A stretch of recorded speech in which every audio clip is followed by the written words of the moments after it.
പ്രിയ സുഹൃത്തുക്കളെ, 1256 ആരംഭിച്ച ഞങ്ങളുടെ ഗോവേന്തയാണിത്. സ്വിറ്റ്സർലൻഡിൽ തന്നെ ഒരു ഏറ്റവും പഴക്കം ചെന്ന ഗോവേന്ത എന്ന് പറയാം. അതിൻ്റെ അടിയിൽ കാവിലാണ് നമ്മളിപ്പോൾ നിൽക്കുന്നത്.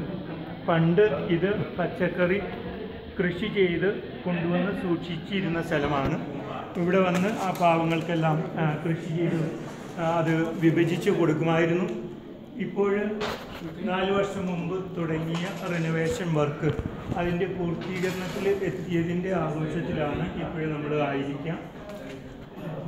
ഇന്നും നാളെയുമായിട്ട് വലിയ ആഘോഷമാണ് ഇവിടെ നടക്കുക.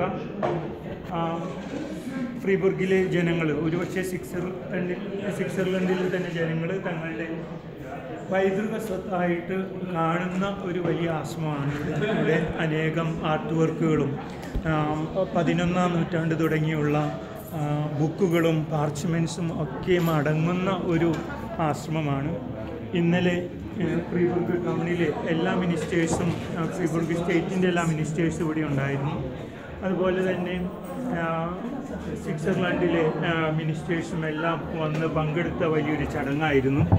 ഇന്ന് വൈകിട്ട് മൃഗങ്ങളെയെല്ലാം ആശീർവദിക്കുന്ന, ഫ്രാൻസിസ്കൻ പൈതൃകത്തിൻ്റെ ഭാഗമായിട്ട് മൃഗങ്ങളെയെല്ലാം ആശീർവദിക്കുന്ന വലിയൊരു ചടങ്ങ് ഇവിടെ നടക്കുന്നുണ്ട്.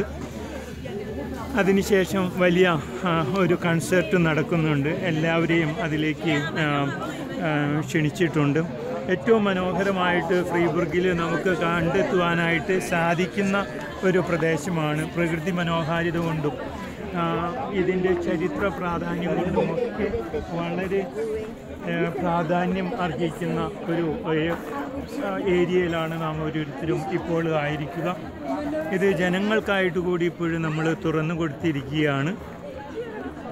എല്ലാവരെയും ആശ്രമത്തിൻ്റെ സ്പിരിച്വാലിറ്റി, ധ്യാനാത്മകതയിലേക്കും എല്ലാവരെയും ക്ഷണിക്കുന്നു.